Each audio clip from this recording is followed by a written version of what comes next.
Hello, আসসালামু আলাইকুম everyone. আজকে আমি রুই মাছ রান্না নিয়ে চলে এসেছি। প্রথমে দেখতেই পাচ্ছেন একটা প্যানে কিছুটা অয়েল দিয়ে নিলাম, যেহেতু মাছটা ভাজতে হবে। আগে থেকে আমি হলুদ এবং লবণ মিশিয়ে মাছগুলো রেখে দিয়েছিলাম 30 মিনিটস।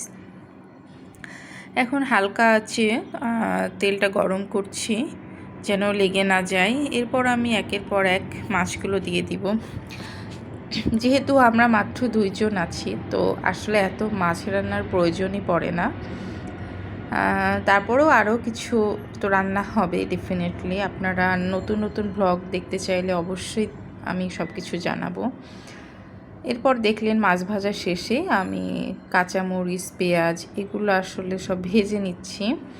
আস্তে আস্তে আমি যে মশলাগুলো আছে, বাটা মশলা, এগুলো আসলে একের পর এক দিয়ে দেব।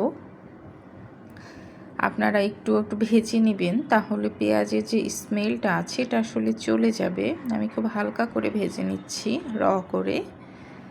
এরপর আস্তে আস্তে আমি আমার যে বাটা পেস্ট মশলাগুলো আছে ওগুলো একের পর এক দিব।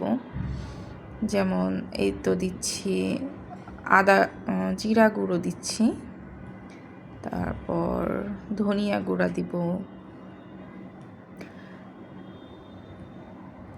দিয়ে দিলাম 1 চামচ আদা, 1 চামচ জিরা, 1 চা চামচ রসুন বাটা,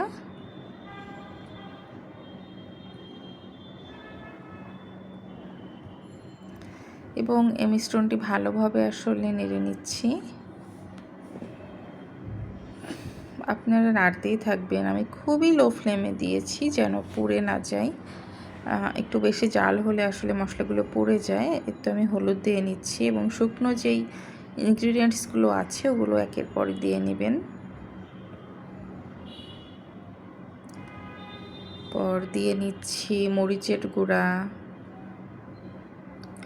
আমি মরিচের গুঁড়া খুব পরিমাণ মতোই দিয়েছি, কারণ আমি কাঁচা মরিচ দিয়েছি যেহেতু। আর আমার মনে হয় যে শুকনো মরিচটা একটু কম খাওয়াই সবার জন্য, হেলথের জন্য বেশ ইফেক্টিভ। সো আপনারাও চেষ্টা করবেন কাঁচা মরিচটা খাওয়ার জন্য। কাঁচা মরিচে ভিটামিন সিটাও আছে প্রচুর। সো চেষ্টা করবেন কাঁচা মরিচ খাওয়ার, এটার জন্য স্বাস্থ্য ভালো থাকবে। এই তো আমি হালকা আর একটু ভেজে নিচ্ছি। এরপর আমি একটু লো ফ্লেমে আর একটু রেখে একটু যেন তেলটা বের হয়ে যায়, এজন্য আমি একটু নাড়তেছি। তো দিয়ে দিলাম হালকা একটু জল।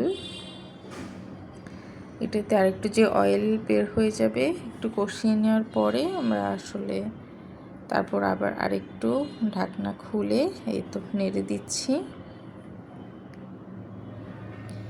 তো অতঃপর নাড়তে নাড়তে মনে হচ্ছে যে না, এবার যেহেতু একটু আমার একটু গুঁড়া ছিল, জিরা গুঁড়া ছিল, ওইটা দিয়ে দিলাম এবং আর একটু গরম পানি অ্যাড করে দিলাম।